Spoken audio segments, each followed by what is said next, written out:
The prairie stretched endless beneath the setting sun, golden grass swaying like waves upon a silent ocean. The wind carried the cries of distant hawks, and the smell of smoke from burned-out wagons left far behind. She walked alone, dust clinging to her dress, her feet blistered from miles of road with no destination. Her world had fallen apart in one violent night, when everything she knew, family, home, and safety, was torn away. Now, only the echo of loss followed her, the sound of silence louder than any scream. She was young, yet the weight on her shoulders was heavier than most could bear. It was in this wilderness that shadows moved with purpose, figures who had watched her long before she noticed them. Among them rode the Apache warrior, tall and unyielding, his gaze sharp as the blade he carried. To him, she was no stranger wandering alone. She was a sign, perhaps even a fate woven by forces stronger than man. When he spoke, his voice was steady, carrying the command of someone born to be obeyed. His words struck her like thunder, words that bound her future tighter than chains. She was to bear his sons and carry his name.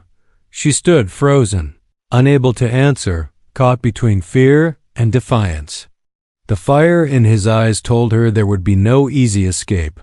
Yet something else lingered. In that stare, something she could not name. Was it pride, sorrow, or a hunger deeper than hunger itself? She did not know, and that mystery burned as fiercely as her terror. Around them, the night pressed in, stars bright against the dark canvas of the desert sky. The land was vast and untamed, just like the warrior who claimed her. Every beat of her heart echoed the question that clawed at her mind. Was she captured or chosen? And if she resisted, what fate would the wilderness deal her then? The fire cracked between them, casting shifting light across his face, carving shadows that looked almost like scars of an old battle. He did not waver, did not plead, he simply declared, and in his world, a declaration was as unyielding as stone. Yet the girl, though alone and frightened, felt something stir within her. She was not only an orphan left to wander, she was still alive. And perhaps, just perhaps, survival meant stepping into the unknown, even if it meant walking beside the very man who had just claimed her, destiny. But as the coyotes howled in the distance and the warriors' people moved closer, she realized one truth she could not escape. The story of her life had just been rewritten, and the next page would not be hers to turn. And so, beneath the rising moon, the orphan girl stood on the edge of a fate she did not choose, with the Apache warrior's command still hanging in the night air, unanswered. The fire burned low, and the stars felt close enough to touch. The Apache warrior never took his eyes off her, yet he didn't reach for her again. He set a water skin by her feet, then a strip of dried meat, then stepped back. As if he was drawing a boundary she could see but not cross. She could still hear his words, "Bear my sons, carry my name," echoing in the desert hush. They weren't a whisper. They weren't a plea. They were a line etched in stone. But she was not a line in anyone's hand. She had seen 19 summers, and though the world had tilted under her in one night, she still knew the ground beneath her 2 feet belonged to her. She crouched near the flames and tried to steady her breath. The night smelled of juniper and ash, of horses and leather. She let the water wash the dust from her throat, and her hand shook as she drank.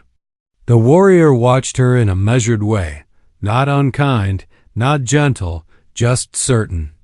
She wondered if certainty was born or forged. He wore it like a second skin. Before the darkness took the hills entirely, his people arrived in a slow ripple of movement. They were quiet, efficient, like the land itself. Women who moved with purpose. Men who guided their horses as if each step belonged to a song only they knew. A child with bright eyes peered around a saddle blanket and smiled at her, a small quick thing that vanished when an older woman touched the child's shoulder.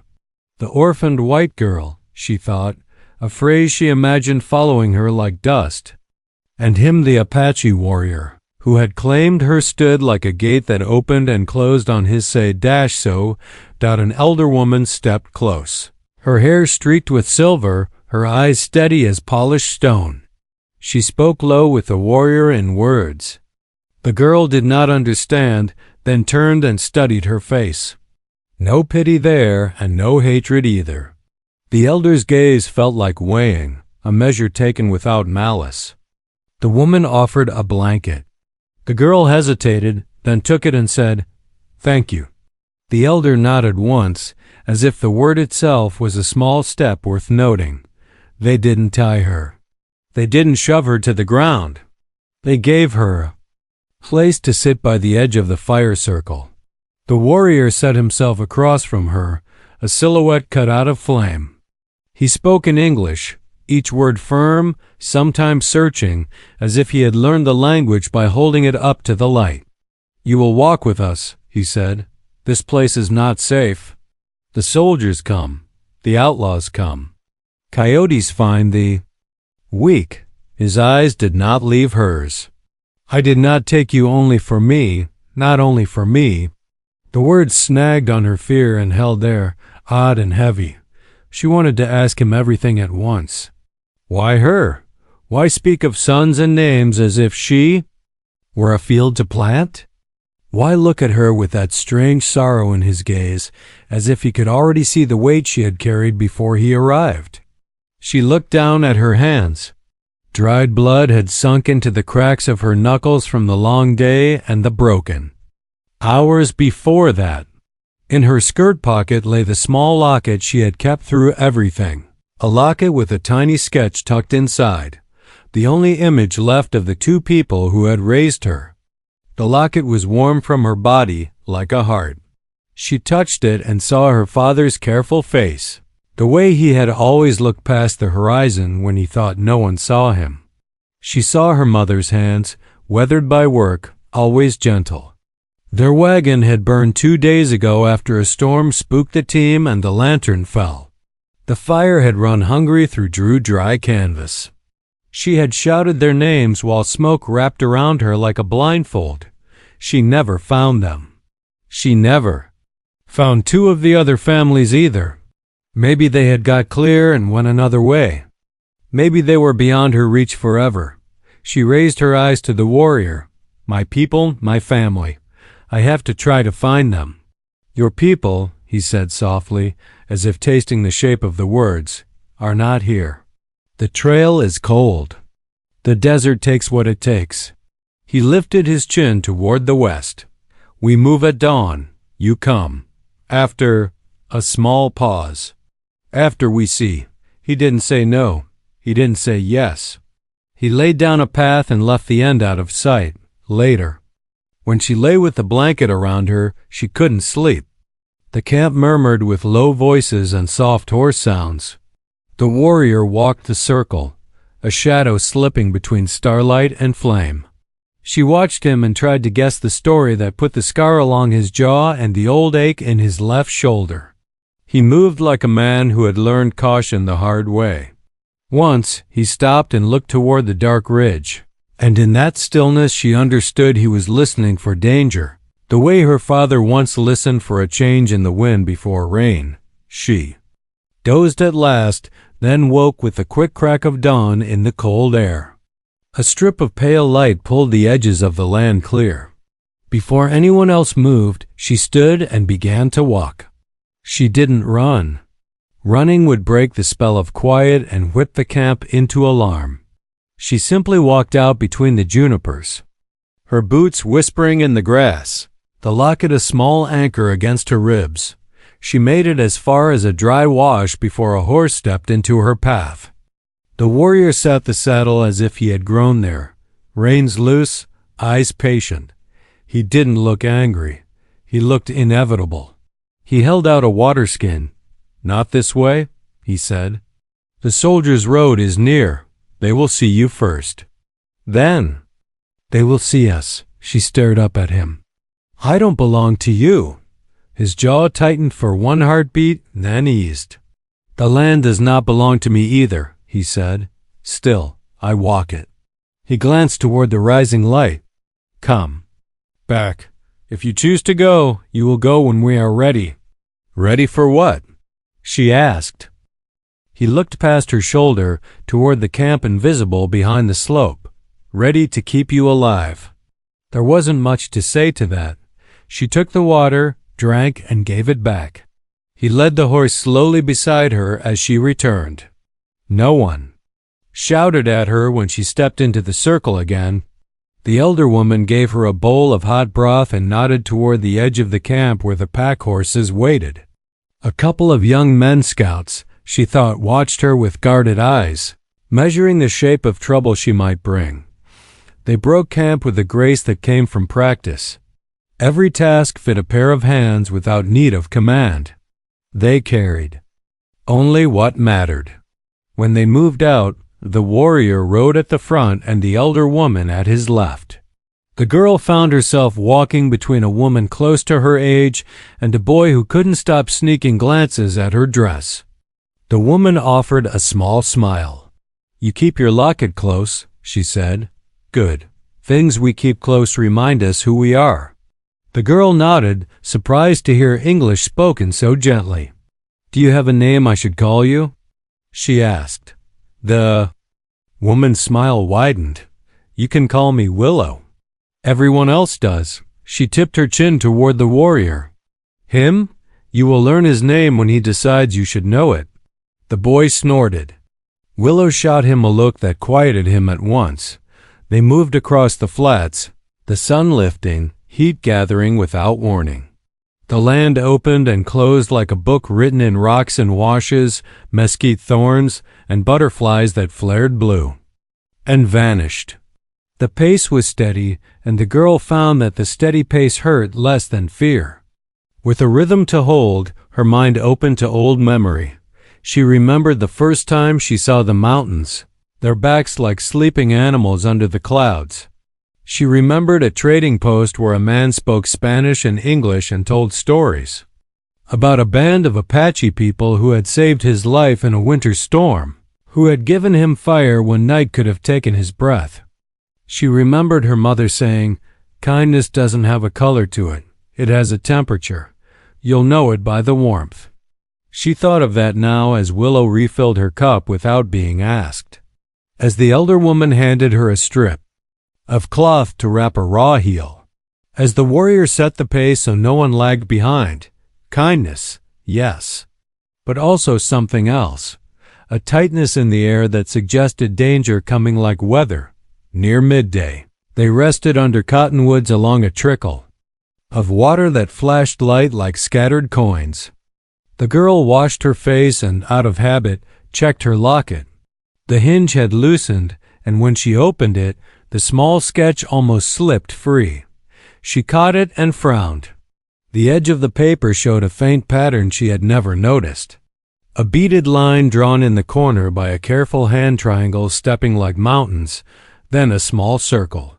She glanced up at the warrior's wrist. He wore a strip of beaded leather with a similar pattern.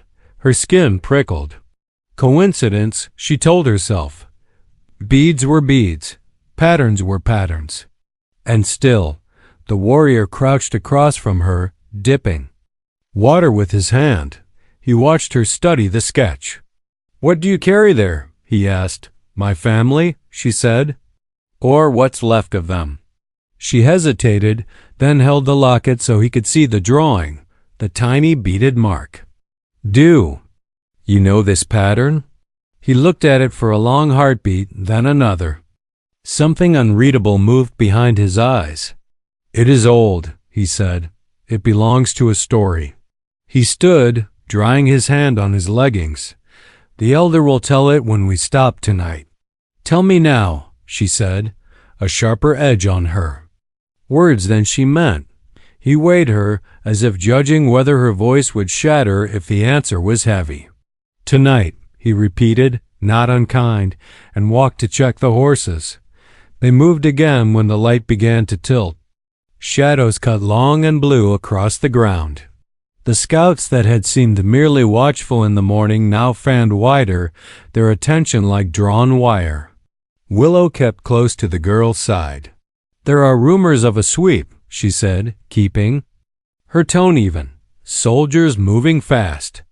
And men who are not soldiers who trail them like crows." "Why would men like that come here?" the girl asked. "Because people are here," Willow said. "And people carry things of value, even when they carry only their bodies and their breath."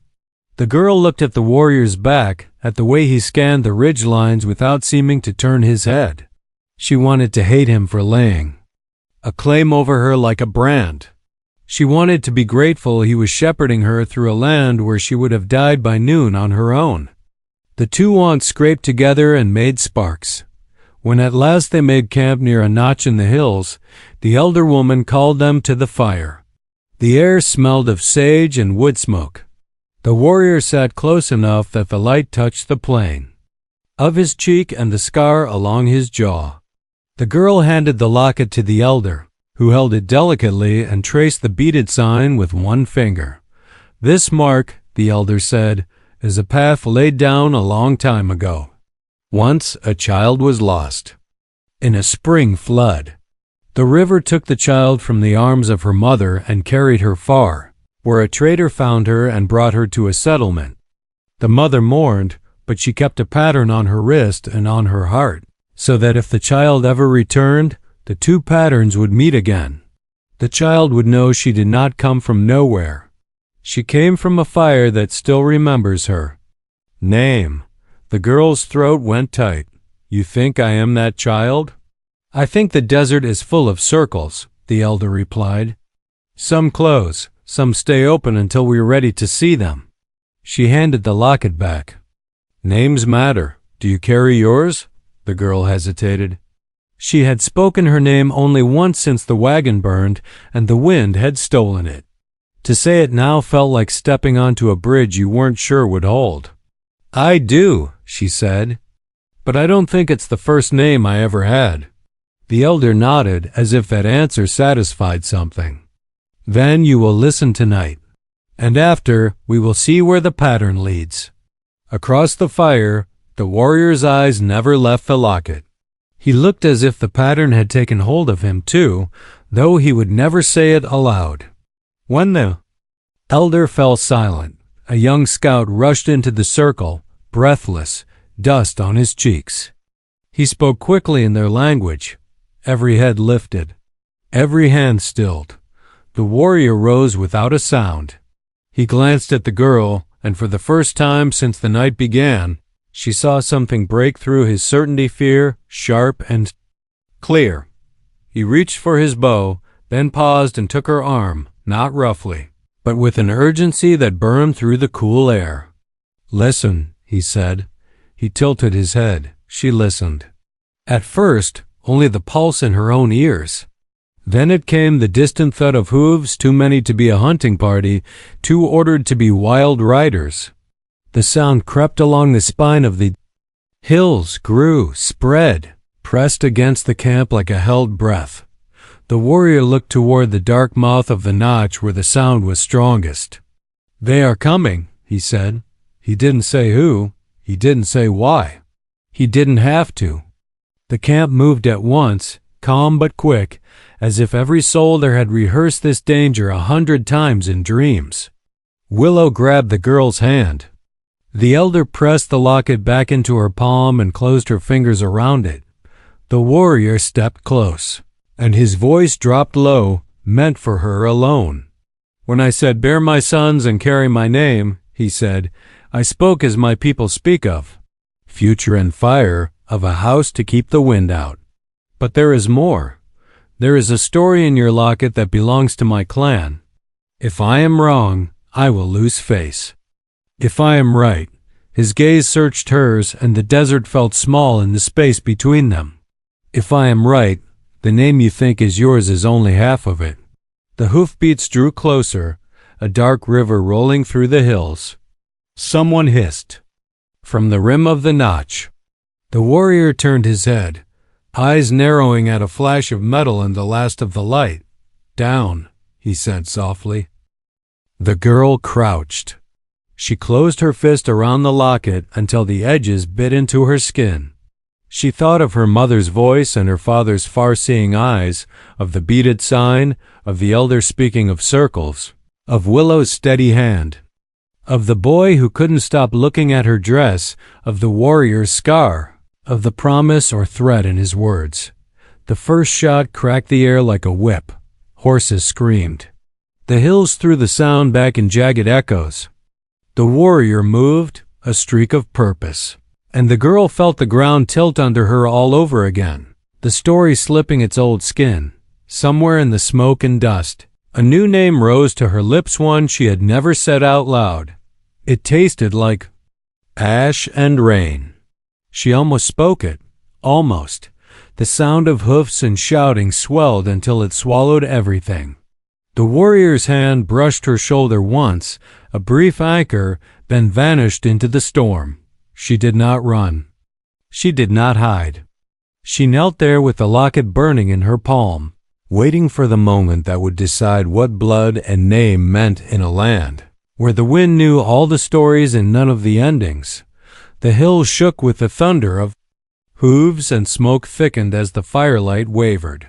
The girl pressed herself low against the earth, the locket digging into her palm as though it meant to leave a permanent mark. Shouts rang out, some in English, harsh and cutting, others in the Apache tongue, sharp and fast like arrows. She couldn't tell where friend ended and enemy began. All she knew was that the night had broken wide open, and she was trapped in the middle of it.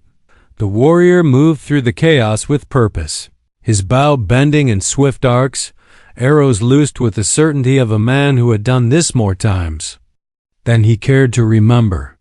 Around him, his people fought not only with weapons but with movement, guiding children into the rocks, pulling elders away from danger, drawing the attackers further into shadows where the land itself gave the advantage. The girl's heart hammered as she tried to stay small, yet something inside her strained against the instinct to hide. She wanted to see. She wanted to understand what storm she had been thrown into. One rider broke through the edge of the camp, a soldier with a hat brim shadowing his face and a pistol raised high. His horse crashed forward, nearly trampling the girl where she knelt. She froze. The sound of the animal's hooves was louder than thought. Just as the pistol leveled, the warrior appeared between them, dragging the man from his saddle with a motion so fierce it looked inhuman. The two struggled in the dirt, steel flashing. The girl's throat went dry. She had seen fights before, men over cards, men over whiskey, but this was different. This was survival written in blood. The soldier fell still at last, and the warrior pushed himself to his feet, chest heaving, jaw clenched. He did not look at her right away.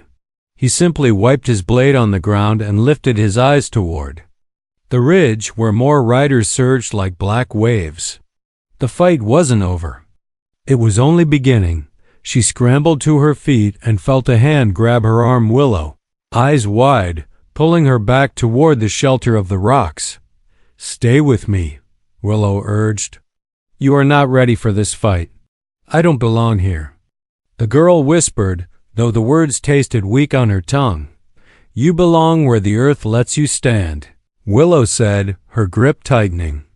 "And right now, that is here." The clash of steel and gunfire raged on, and with it came a new current of fear.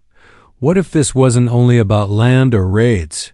What if she, the orphaned white girl, was part of the reason the riders had come?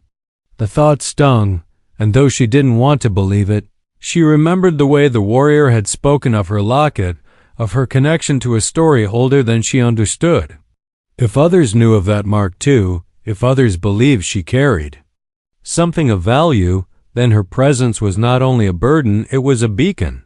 The night tore open in fragments. The boy who had watched her dress too often now ran with a spear longer than he was tall, face pale but determined. The elder woman knelt by the fire, chanting words that rolled like prayer or warning, her hands steady even as bullets cut the air. The girl found herself drawn to each of them, as if each thread wove into a tapestry she couldn't yet see. This was no longer just about her fear or the warrior's claim. It was about all of them standing together against a tide that wanted to wash them from the land. The warrior returned, his face streaked with ash, his eyes alight with something deeper than anger. He spoke fast to Willow, and though the girl couldn't catch all of it, she heard one word in English clear as a bell. Traitor. Her stomach twisted.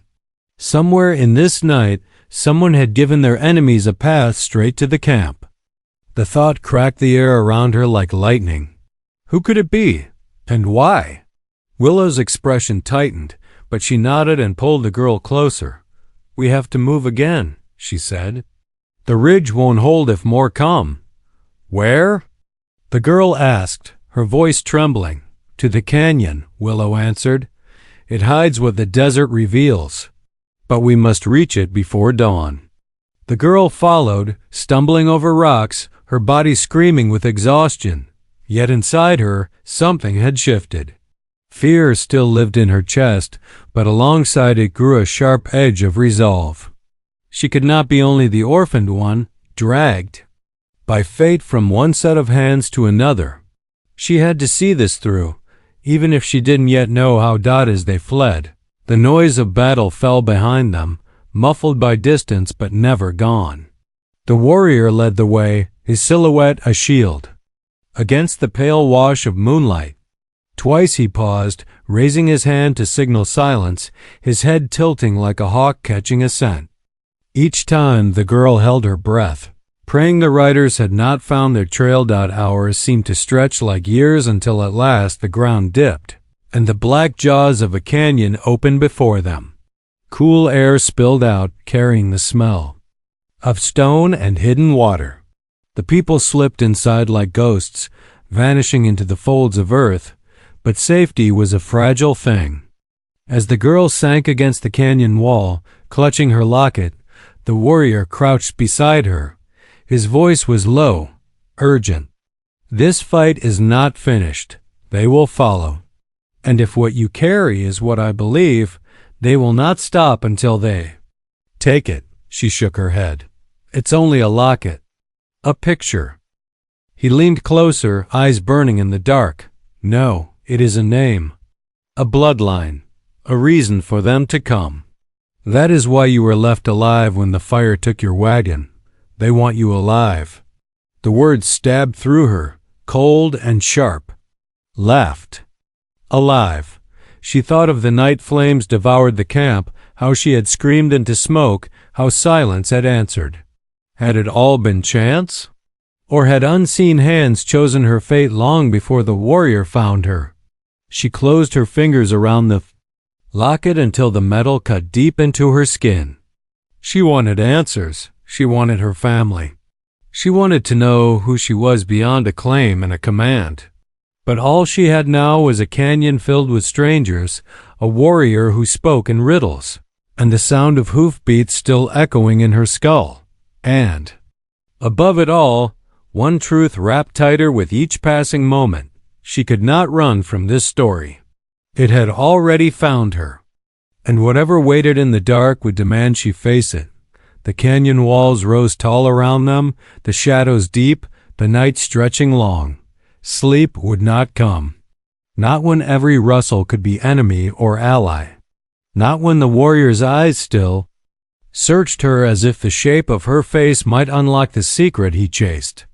Not when the word traitor still hung heavy in the air, unanswered. The girl lay awake, staring into the endless dark, knowing that dawn would not bring peace. It would bring reckoning. And she, whether she chose it or not, was at the heart of it.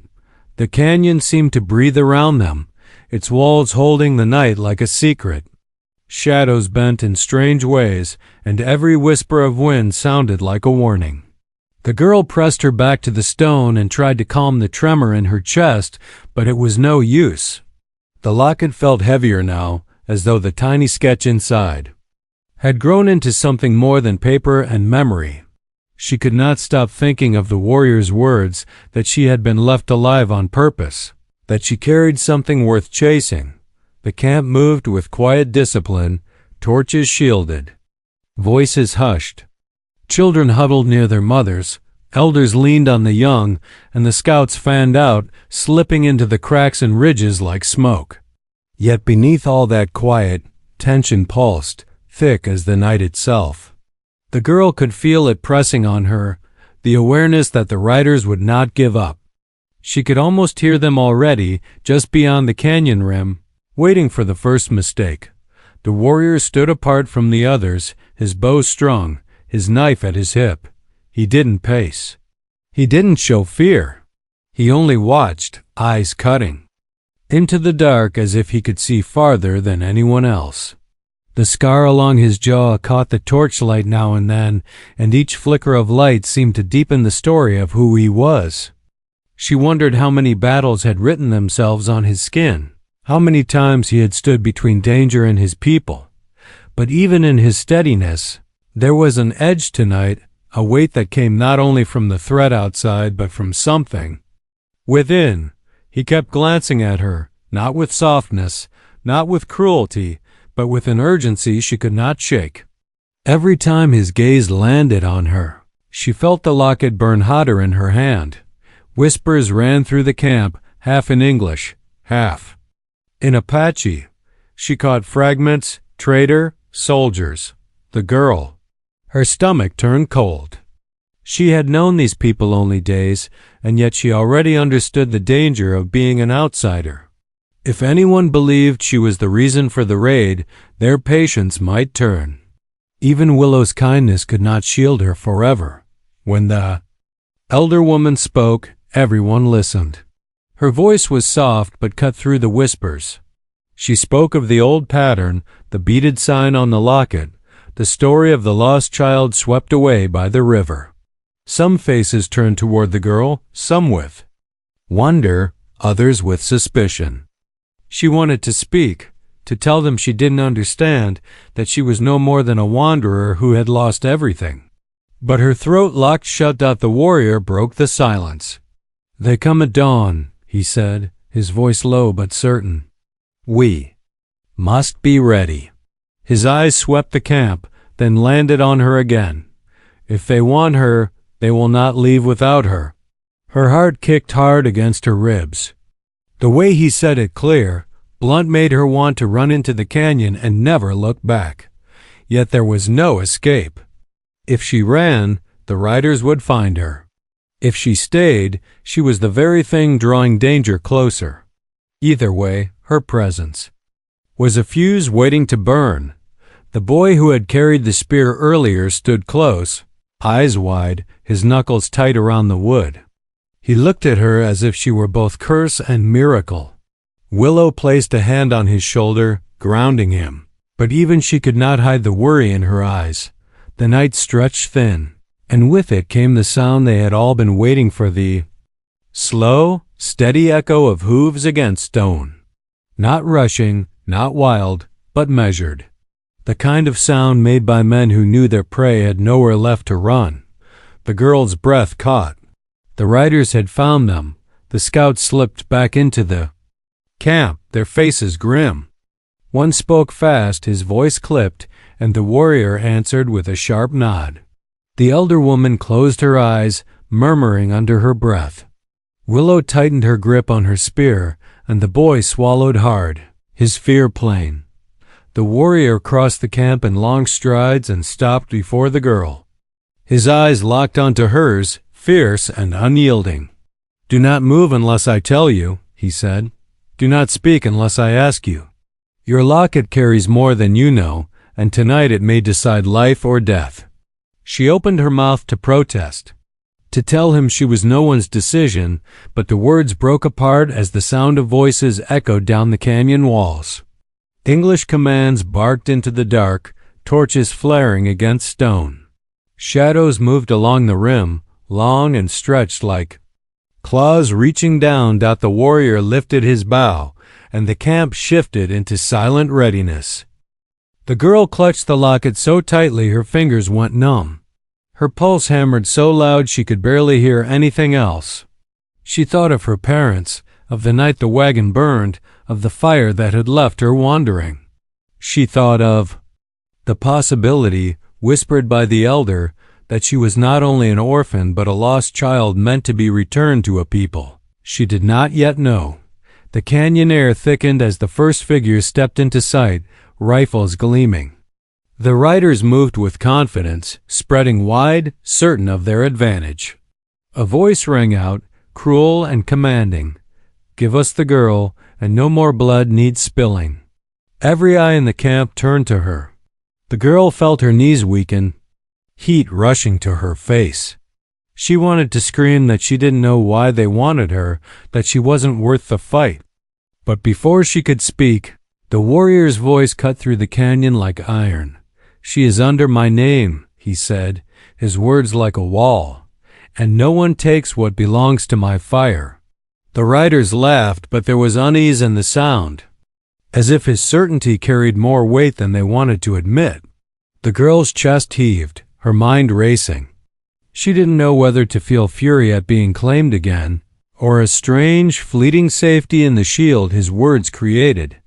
Torches flared brighter, rifles lifted.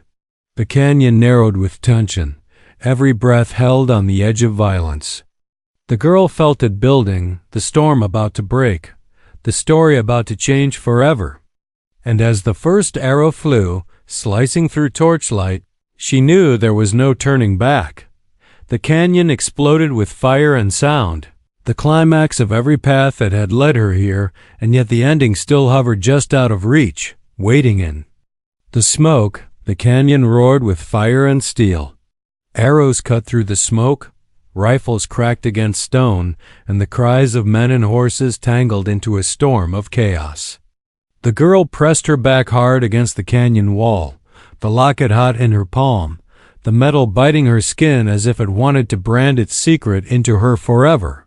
She could see the warrior moving in the blur of shadows and light, his bow bending, his blade flashing. He was tireless, like the desert itself unyielding, sharp and full of hidden strength. The riders pushed forward, confident and cruel, their torches lighting the walls like the mouth of a furnace. Their leader, a broad man with a voice that cut like a whip, shouted again for her to be given up. "Hand over the girl. The orphan belongs to us." The words tore at her like claws. For a moment she believed them, believed she was nothing more than a prize to be passed between hands. But then the elder's story rose in her memory, the child swept away by the river, the pattern that waited to be found again, the reminder that she did not come from nowhere. The Apache people did not falter. Willow fought at the girl's side. With a spear, her eyes blazing, her movements precise. The boy, trembling but resolute, stood his ground with a bow that shook in his hands, yet still found its mark. Even the elder, too old to lift a weapon, raised her voice in chants that rolled over the battle like thunder. Each of them stood not just for themselves but for one another, bound by more than blood. The girl's heart surged with something fierce, something new. She was tired of being only a burden. She was tired of being silent. When a rider broke past the line and lunged toward her, she didn't freeze this time. She dropped low, grabbed a stone from the ground, and struck his hand with all the strength her fear could summon. The pistol clattered to the dirt, and before he could recover, Willow's spear struck, sending him sprawling. The girl's breath came ragged, her arms trembling, but she did not let go of the locket. She held it like a weapon of its own. The battle raged until the canyon itself seemed to shake. The riders were many, but the land betrayed them. The narrow walls trapped their horses, their torches revealed them where shadows might have hidden them. One by one, they fell back, shouting to each other, firing into smoke without aim. The warrior pressed them harder, each strike a command that they would not take what was not theirs. At last, the leader's voice cracked, no longer certain, but desperate. "Fall back," he roared. The remaining riders pulled away, their retreat swallowed by dust and echoes. The sound of hooves faded, leaving only the ragged breath of the camp. the smell of powder and smoke, and the bitter silence that always comes after survival. The girl slid down against the canyon wall, chest heaving, tears hot on her face. She didn't know if they were from fear or relief or both. Willow knelt beside her, wiping a streak of dirt from her cheek with the back of her hand. "You did not run," Willow said softly. "That matters." The warrior stood a few steps away, his body streaked with ash and blood, but his eyes still burning with that steady fire. He looked at her as if measuring something invisible, something not even the battle had taken from her. He spoke low, almost to himself. "The desert does not give without reason. You were meant to stand tonight." Later, when the camp gathered in the deep of the canyon, the elder called for silence. The firelight painted her face in copper and shadow, her voice strong despite her years. "The riders came for blood," she said, but their eyes were fixed on the girl. "She carries a mark they know, though they do not understand it. The locket is no trinket. It is a thread that ties her to more than loss." The girl opened the locket with trembling fingers and held it out. The elder touched the beaded pattern again, then turned her gaze on the warrior. "Your mother wore this mark," she said. "It was sewn into her garments, woven into her songs. She lost a child in a flood, and the river carried her away. That child was never found." The canyon grew still. The warrior's eyes darkened, his face unreadable. Slowly, he reached toward the locket, his fingers brushing the edge. His voice was rough when he spoke. "My sister was taken by the river. My mother sang for her until her last breath. We thought she was gone to the spirits." The elder nodded. "The river does not always take to the other side. Sometimes it carries a child to another shore." The girl's breath faltered. "You think that child was me?" she whispered. The elder's gaze softened, steady as stone. "I do not think. I know. The mark is not accident. The blood in your veins is not lost. You were orphaned, yes, but not rootless. You belong to a fire that remembers your name, even if you have not yet spoken it." Tears blurred the girl's sight. For so long she had carried emptiness, the hollow of being the one left behind. Now the hollow filled with something vast, something heavy and alive, belonging. She had not expected it. She wasn't sure she was ready for it. The warrior stepped closer, his shadow falling over her. "That is why they came," he said. "They knew you were more than a wanderer. They feared what it means if you claim both sides of your blood. To them, you are proof that the river did not win." Her hand shook as she closed the locket again. "All this time," she murmured, "I thought I was alone." "You were never alone," the elder said. "The desert carried you. The river delivered you, and now the fire keeps you." For the first time since her wagon burned, the girl felt her breath steady. The fear was still there, yes, but it had a shape now. It was not emptiness, but a path. She looked at Willow, at the boy, at the elder, and finally at the warrior. "If I belong here," she said, voice trembling but firm, "then I will walk. Here, I will carry the name, but not because it was claimed from me, because I choose it." The warrior's eyes softened, just enough for her to see the man beneath the scar. He bowed his head once, as if acknowledging a vow. "Then the name is not mine alone, it is ours."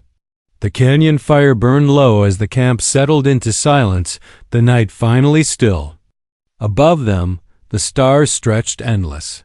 The same stars her parents once pointed to on quiet nights.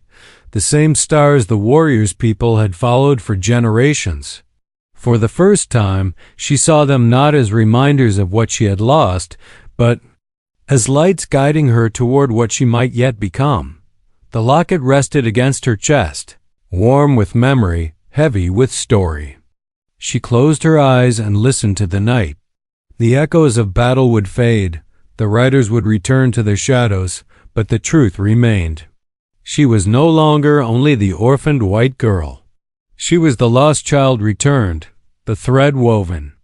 Back into the fire, and though the road ahead would not be easy, she knew one thing with unshakable certainty.